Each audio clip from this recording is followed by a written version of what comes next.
Welcome back everybody, MC here with another video, and today I want to show you guys how to stop the spread of corruption to your base in Terraria.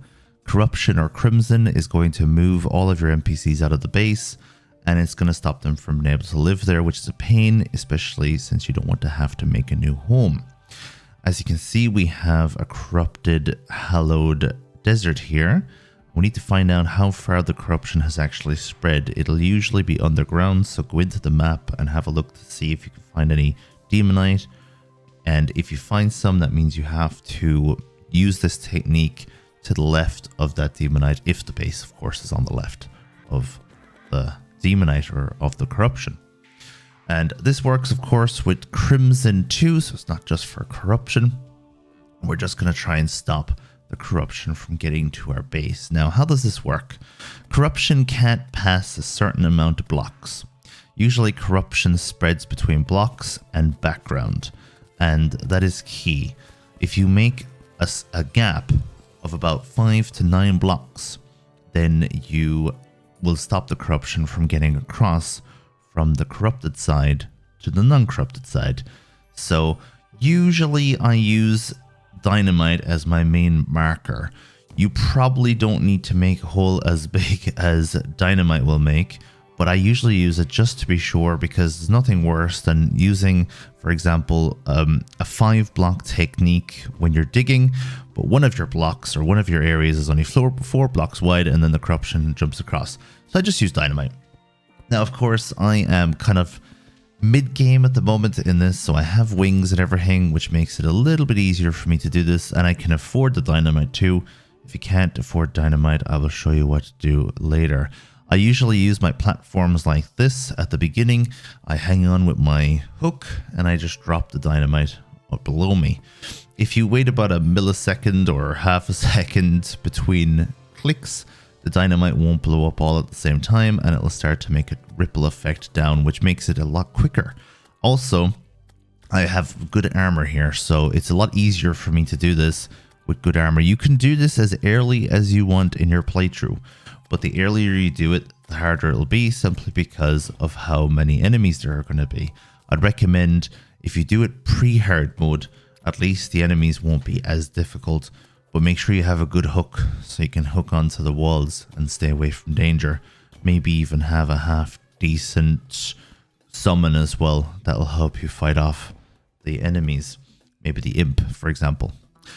When it comes to being able to afford dynamite, if you can't afford dynamite early on, I'd recommend using bombs.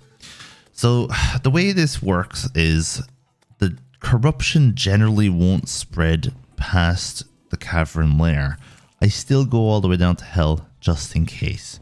So once you get to the cavern lair, you can probably start using bombs. It'll save you on dynamite, unless you, like me, can afford all the dynamite that you want. So start using bombs, and that way you'll make probably a 5-block wide gap, and that should be enough, especially since there's no walls in the cavern lair. The reason why you kind of need it to be a little bit wider near the top is because the walls will allow the corruption to spread across from block to block. Down here, there are no walls in the background, so the only way the corruption can spread is across from one block to the other.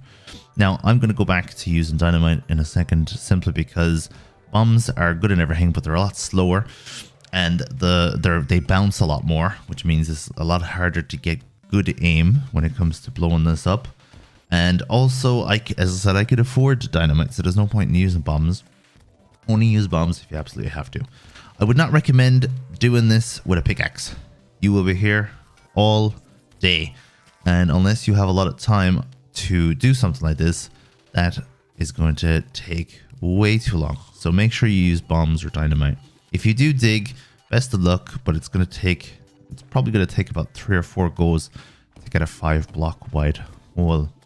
As I said, I usually go all the way down to hell. You don't need to do that, but I usually do. It's a free elevator anyway, so you might as well. But yeah, this is going to stop the corruption from getting to the other side from underneath. Now, as you can see, all of this area is hallowed. That's perfectly fine. The hallowed area is classified as an evil area But I mean, it's not that bad, to be honest. It's one of my favorite biomes in the game, and you can get a lot of good stuff from the hallowed biome, and your NPCs can live in the hallowed biome no problem. So it's only the corruption and crimson you really need to worry about. And I believe that since this area is completely hallowed, I don't think the corruption would have gotten across anyway, but it would have gotten across near the top where we saw that demonite ore. So we have to be very careful not to allow that to spread. As I said already, when you do this, you're going to have no risk of your NPCs having to move out of your main base, which means you're not going to have to constantly rebuild the damn thing. And especially when you're getting ready for the bosses, the mechanical bosses and Plantera and Golem, the last thing you want to do is have to rebuild an entire base again just because the corruption managed to get there. And the worst case scenario is if all of your NPCs have to move out because you have no base available, and then you get an eclipse. It's like when one of the events happens during this, it's really painful. So I'd highly recommend getting one of these made early as possible. I usually do it post Skeletron, pre Wall of Flesh. The enemies tend to be a little bit easier.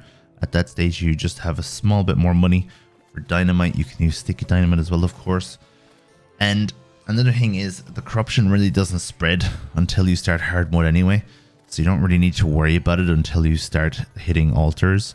So I'd almost recommend doing this just before you fight Wall of Flesh. But you can do it whenever you want. And as you can see, I'm doing it now after the first mechanical boss. So it hasn't hurt me to do it yet. The NPCs still haven't moved out. And we're almost at hell, as you can see. We have the lava there on the left and the right. Sometimes I stop at this point if I already have an elevator, which I do on this planet. But just to make it complete, I'm going to go all the way down to hell, because corruption can't spread across the hell background, as you can see. The brimstone or whatever it's called background in the background. Actually, you could tell me if you know the name of the wall behind me right now. You can let me know in the comment section what that's actually called. It'll be a fun fact about Terraria. So it looks like we've almost made it now. Pretty much made it to hell. The background has ended, and hell is one of the best places to farm in Terraria. So we're going to have another way down now, right next to the base. That's the last block. We made it. GG's. We managed to do it mostly with dynamite, a tiny bit with bombs just to show it off. And now we're going to go back. So as you will see, we have now got a hole that is also doubles as an elevator that blocks the crimson or the corruption from getting across to our lovely green area where our NPCs are. Early game or pre-hard mode, I would recommend making one on each side so that the crimson or corruption can't get across to your main base. And as you can see, my NPCs are protected from both sides in this playthrough. So thank you very much for watching, and let me know what you think of the video in the comments. I'll see you again in the next video, and ta-ta!